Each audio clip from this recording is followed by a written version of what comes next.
다음 주제는요. 설계비하고 감리비 이야기인데요.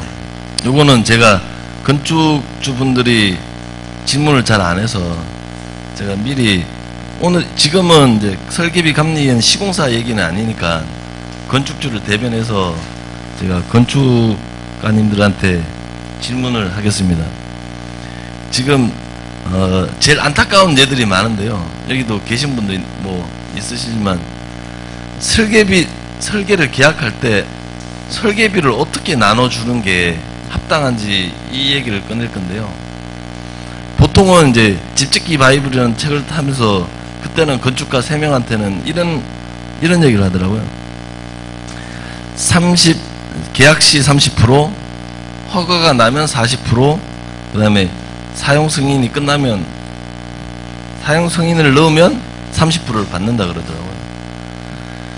뭐 이거 설계 계약은 사실은 건축주들이 처음으로 하는 계약이거든. 집을 짓기 위한. 시공사하고 먼저 계약한 사람은 없잖아요. 그러니까 설계 계약 당시에는 잘 몰라요, 건축주들이. 집을 중반까지 짓다 보면 이제 집이 이렇게 돌아가는 대충은 아는데 설계 계약은 그냥 무턱대고 해버리면 좀 낭패 보는 경우가 많거든요. 그래서 이런 질문이 많아서 일단 먼저 이번에는 이동희 소장한테 설계 계약할 때 대금 지급하는 요율이나 이런 비율이 어떻게 되는지 한번 물어보겠습니다. 일단은 저희 회사는 그러니까 계약 시 30%를 받고 그 다음에 이제 실시 설계가 완료되면은 50%를 받습니다. 그리고 이제 준공이 이제 접수를 하고 저희가 20%를 받는데요. 근데 지금 현재 그 설계 위주로 이렇게 금액을 책정해 놓은 거고요. 다른 분들이 이제 30%, 40%, 30% 하신 분들은 실질적인 감리 비용이 좀 많이 셉니다. 그리고 그분들은 거의 대부분 이제 설계비가 한 2천 이상이 되시는 분들이 많기 때문에 이제 그렇게 책정을 해도 실질적인 비용이 이제 그러니까 충분하다는 거죠. 근데 저희 같은 경우는 이제 일단은 브랜드 하우징에서 조금은 좀 일을 많이 주는 편이에요. 그래서 적정한 설계비를 책정을 한 게 저희는 최대가 2천만 원입니다. 2천만 원을 넘어가서는 안 되는 거고요. 저희가 실질적으로 공사비를 1억 2천에 생각하시는 분이 한 분 오셨어요. 저희 사무실에. 근데 설계비를 그러니까 얼마를 받아야 될지 모르겠는 거예요. 그래서 저희가 설계해드리기 좀 부담스럽다고 말씀을 드렸는데 근데 이분은 실질적인 설계비를 들여서라도 지금 진행을 하고 계시거든요. 근데 저희가 조금 부담스럽게 생각을 하는 게 잘못된 건지 아니면 이제 건축가 이제 인터넷에 이렇게 흔히 나오시는 분들이 이제 책정한 그 설계비가 이제 부담스러운 건지는 저희도 아직까지는 잘 모르겠습니다. 저희는 이제 가장 적정하게 받는 금액이 이제 공사비의 10%는 넘어가지 말아야 된다고 생각을 하거든요. 그러니까 여기 지금 오신 분들은 사실은 이제 설계비는 많이 주고 시공은 좀 깎아서 하고 싶다 이렇게 생각하시는 분도 계실 거예요. 근데 사실은 설계부터 뭔가 잘못됐는데 시공이 제대로 갈 수가 없는 거죠. 그러니까 모든 요소들이 다 이제 품목이 모여서 이제 예산이 되는 거거든요. 집 짓는 예산. 저희가 이제 설계비라는 품목도 하나의 집 짓는 예산이고요. 세금도 예산이세요. 그러니까 세금도 아낄 수 있는 방법이 있는데 조금만 고민하고 이렇게 책을 들여다보시면은 그러니까 예를 들면 이겁니다. 25평을 짓는 세금이 다르고 30평을 짓는 세금이 다르고 45평 짓는 세금이 다르세요. 실질적으로 거기에 해당이 되는 거에 대해서 설계비도 조금씩 다르고요. 그러니까 그런 부분을 이제 조금 생각해서 내가 이제 뭐 한 48평인데 45평으로 줄여서 설계를 하면은 가장 합리적이에요. 거기에 맞게 이제 설계비도 좀 저렴하게 들어갈 수가 있는 거예요. 다시 질문. 대금 지급을 몇 프로 해야 된다고요? 30%, 50%, 20%. 30, 50, 20이요? 예. 알겠습니다.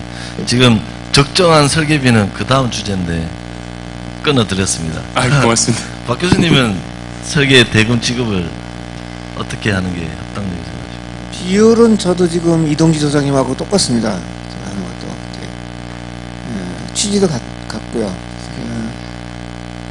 브랜드 하우징에서 소개해서 오시는 분들은 감립이라는 거를 사실은 저희가 그냥 없이 가는 거나 마찬가지거든요.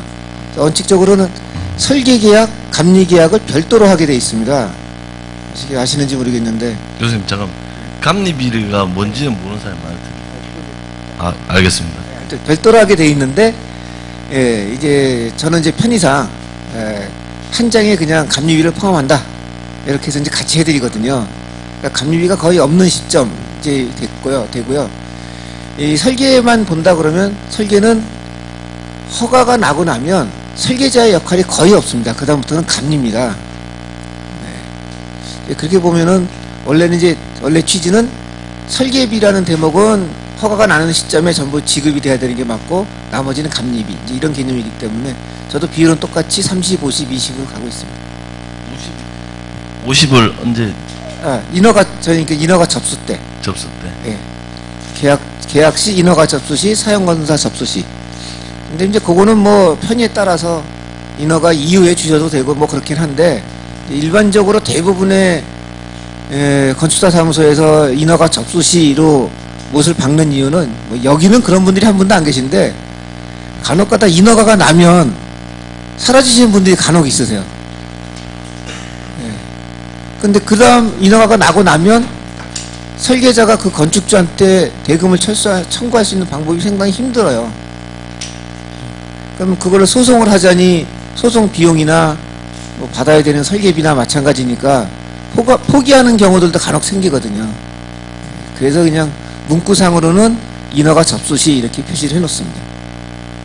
그러면 계약 때 30%, 인허가 접수하면 50%, 준공이 나면 20%인가요? 아, 접수 때. 사용검사도 접수 시가 원칙입니다. 접수. 저희가 보통 이제 그 외주라는 품목이 나갑니다. 실질적으로 저희가 그 허가를 들어갈 때 이제 외주 업체에서 인증을 해주게 되는데요. 그때 저희는 이제 이 설계가 도중에 이제 하차를 하게 되더라도 외주비를 지급해야 될 의무가 있습니다. 그쪽은 이제 상당히 오랫동안 협력을 해왔던 업체들이기 때문에 비용을 안 주면은 다음 진행하는 게 껄끄러워지게 되죠. 그래서 이제 그런 비용을 좀 보호하기 위해서 이렇게 만들어 놓은 거고요. 실질적으로 저희가 이제 그 허가를 접수를 하고도 비용을 달라고 요청을 해본 적은 거의 없습니다. 일단 계약서에만 명시를 해놓은 거고, 그다음에 건축주가 거의 자유사로 이제 그 시점을 정해서 주시는 게 거의 대부분이었습니다. 여기 오시는 분들은 좋은 게 제가 다른 분들은 그야말로 이 대금 받기 위해서 상당히 애먹는 경우가 많은데 이 브랜드 하우징 통해서 오시는 분들은 제가 잊고 있어도 알아서 챙겨주시더라고요. 항상 보면. 그거 하나는 좋습니다. 저희가. 고맙습니다. 그러면 이제 대충 아셨죠? 이제 설계 계약할 때 설계 계약하신 분 많이 계시죠? 설계 안 하신 분 계시나요 혹시? 다 하셨군요. 알겠습니다. 그러면 이제 적절한 설계비 얘기를 해야 되는데요. 사실은 이제 설계란 게 그 집을 정확하게 제가 아는지 모르겠지만 집에 대해서 설계를 하는데 전체를 건축가가 다 설계를 하는 게 아니에요. 카페에 보시면 아시겠지만 아까 외주비 얘기하셨잖아요. 전기는 전기 전문 업체가 전기를 설계해야 되고 설비는 또 설비 전문 업체가 설계를 해야 되기 때문에 아까 외주비 얘기하신 거고요. 맞죠? 그러면 제가 뭐 나이는 그렇게 많지는 않지만 설계비는 뭐 단독 1억짜리부터 설계를 받아봤고 우리 이율 실장님이 하는 자유설계 무료로 하는 설계도 있는데 사실은 적절한 설계비는 사실은 없어요. 뭐 건축가마다 뭐 한 집을 짓는데 5천만 원 받는데도 뭐 남는 게 없다는 건축가도 있고 사실은 이 두 분도 사실은 뭐 1,500, 2천만씩 받다가 저를 만나서 설계비를 좀 많이 깎았는데 일단은 땅콩집이라는 게 나오면서 이제 설계비가 2천만 원인 게 거의 픽스가 됐어요. 뭐 외콩은 뭐 2천만 원, 땅콩은 1,500, 3천만 원 이런 게 결정이 났는데 저는 뭐 5천만 원짜리로 해서 뭐 특별히 좋은 설계가 나오진 않아요. 시공자 입장에서는 뭐 디테일을 많이 그려준다 그러지만 사실은 그게 나오는 디테일은 제가 더 많이 가지고 있어요. 왜냐하면 건축가는 자기만의 디테일을 가지고 있지만 시공사 입장에서는 수십 명의 건축가들이 저한테 도면을 다 주잖아요. 그럼 저는 그걸 모아놓기 때문에 디테일은 제가 아무래도 제일 많이 가질 수도 있어요. 근데 그 디테일은 사실은 중요한 게 아니거든요. 그 현장에서 디테일이 다 맞지도 않고, 건축가들은 샵 드로잉이라는 시공 디테일은 시공사보다 잘 못 그리는 경우가 많아요. 그래서 저는 절대로 2천만 원 주고 제 집은 설계를 안 할 겁니다. 근데 박 교수님은 적절한 설계비가 어느 정도라고 생각하십니까? 죄송합니다. 그거는 이제 뭐 지금 말씀하신 것처럼 쉬운 문제는 아닌데요. 이 서비스 업종 이런 쪽에서 보면 저희는 원가가 없어요. 뭐 제품을 만들면 이거 만들면 그때 원가 산정이 되잖아요.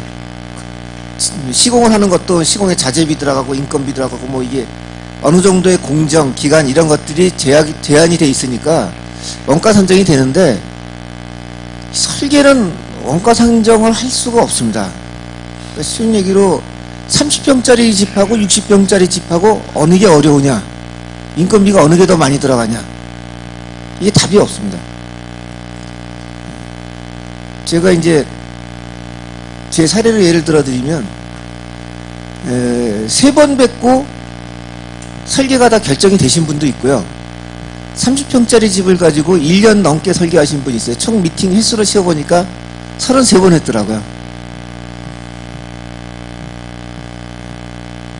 이제 그렇게 되니까 이게 뭐 설계비가 얼마가 적정이다라고 말씀드리기는 참 힘들어요, 사실.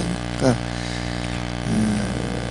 원칙적으로 치면 이제 원칙적으로는 건축계에서는 공사비를 산정을 해서 공사비에 대한 몇 프로, 이게 이제 원칙적인 얘기인데, 그렇게 하다 보면 설계비 부담이 너무 커지시는 것 같고요.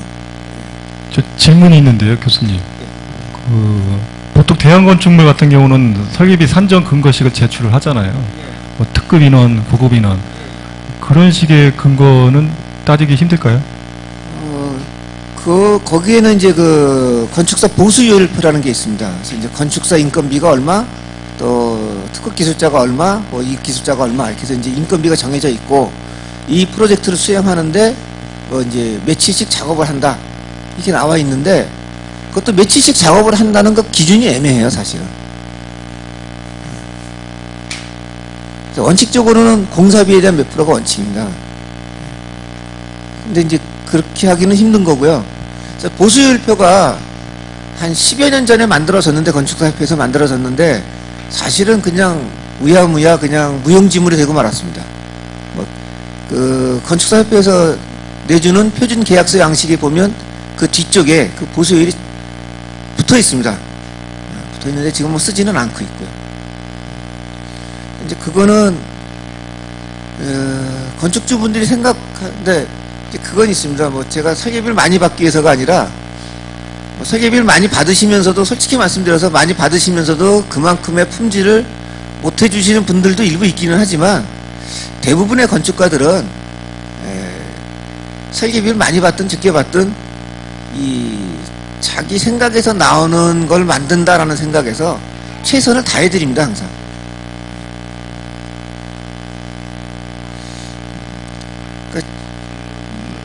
예.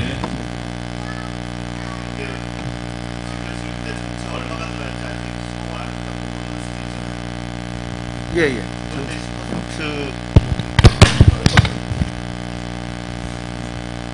이게 뭐 2억이 들어갈지 3억이 들어갈지 아직 잘 모르고, 평당 얼마가 들어갈지가 어느 자재로 쓰느냐에 따라서 다르니까 10%가 처음에 계약할 때 10% 전체 얼마 모르지만 10% 이렇게 계약하기가 좀 어렵지 않을까요?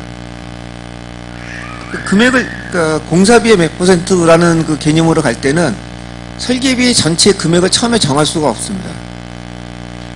왜냐면 이제 공사 설계가 좀 난이도가 높고, 뭐 자재도 사실은 좀 비싸고 어려운 자재를 쓰면 그 자재의 특성을 살려주기 위한 뭐 디테일 해결이라든가 뭐 다른 설계 부분에서 어려운 점이 많거든요. 제가 그 답변을 한번 드릴게요. 지금 공사비에 대한 설계비가 10%라고 말씀을 드렸는데요. 사실 건축주는 이거에 대해서 금액을 전혀 모르시는 건 당연하고요. 그러니까 설계자는 사실 금액을 알고 있어야 됩니다. 그러니까 실질적인 저희가 이제 예를 들면 평당 공사비라든지 예산이 한 2억 정도 된다 그러면은 시공사가 이걸 이제 넘겨받았을 때, 도면을 넘겨받았을 때 한 10% 내에 오차가 있으면 맞아요. 근데 그게 오차가 없다 그러면 좀 문제가 되는 거고요. 지금 질문하신 분이 한 몇 평 정도 주택을 생각하세요? 한 50평 정도. 50평 정도시죠. 그러면은 지금 총 공사비는 대략적으로 한 2억 2천만 원 정도 들어가세요. 목조 주택으로 하시면 기본적인 그 주택 공사 비용이 되시고요. 거기에 저희가 10%를 말씀을 드리는 겁니다. 그러면 2,200만 원이 설계비라고 나오잖아요. 근데 제가 말씀드린 거는 그걸 넘어가서는 안 된다는 거죠. 저희가 이제 2,200만 원 이상 뭐 예를 들면 설계비를 3천만 원을 받게 되면은 그 비용이 어떻게든 공사비에서 빠져야 되는 거예요. 저희의 뭐 가구를 조금 다운그레이드 해야 된다거나 이런 상황이 생깁니다. 실질적으로도 그렇고. 제가 그렇게 해서 이제 말씀을 드립니다. 네, 감사합니다. 일단 10%로 계약을 하진 않아요. 대부분 이제 다른 건축가들이 얘기하는 게 대부분 뭐 8에서 한 10% 정도 선에서 예산에 맞춰서 설계비를 한다는 거지. 딱 맞죠? 아무도 10% 해가지고 뭐 1억 9,500 해가지고 10% 뭐 1,950 이렇게 하는 사람은 없더라고. 대략 그 정도니까 예상하시라는데 그래서 박 교수님은 10% 미만으로.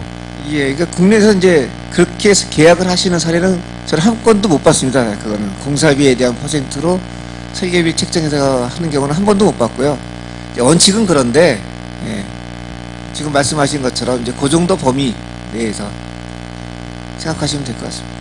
이동규 선생님도 비슷한 의견입니까? 예, 저는 이제 말씀드리고 싶은 거는 건축가는 그러니까 미술을 전공을 하지는 않았어요. 근데 저희가 어떻게 보면 예술가에 해당이 되는 것 같아요. 상당히 이제 예술적인 분야를 다루는 사람들이다 보니까 그러니까 사실 좀 배가 좀 고파야 돼요. 그러니까 저희가 뭐 너무 배부르면은 사실 창작도 되게 힘들고 제대로 된 그림이 안 나옵니다. 그래서 저희가 이제 적정하게 비용을 이제 생각한 거는 저희가 이제 그 사무실 운영을 하고 그 다음에 이제 좀 이제 집사람한테 좀 이렇게 좀 떳떳할 정도 그 정도가 가장 적당하다고 생각을 하는 거고요. 근데 그런 부분에 있어서는 지금이나 한 뭐 5년이 지나건 10년이 지나도 그 부분에 대해서 변함이 없다고 생각합니다. 감사합니다. 알겠습니다. 이동규 선생님은 K5 하이브리드 타고 다니시잖아요. 뭐 배가 별로 안 고프신데 왜 그러셨죠? 저는 47만 탄 렉스턴 탔었는데. 제가 그 차를 K5 하이브리드로 바꿨는데요. 그 현장에 가는 재미가 솔솔합니다. 경비가 별로 안 들어요. 그러니까 예전에는 이제 현장을 갔다 오면은 이제 경비가 좀 부담스러웠어요. 근데 이제 뭐 조금 좋은 차로 바꾼 건 아니고요. 실질적으로 제가 생각하는 부분은 이제 경비를 절약하는 게 이제 건축가도 이제 필요하다는 거죠. 너무 예술하는 사람들이 이런 걸 이제 나태하게 생각을 하거든요.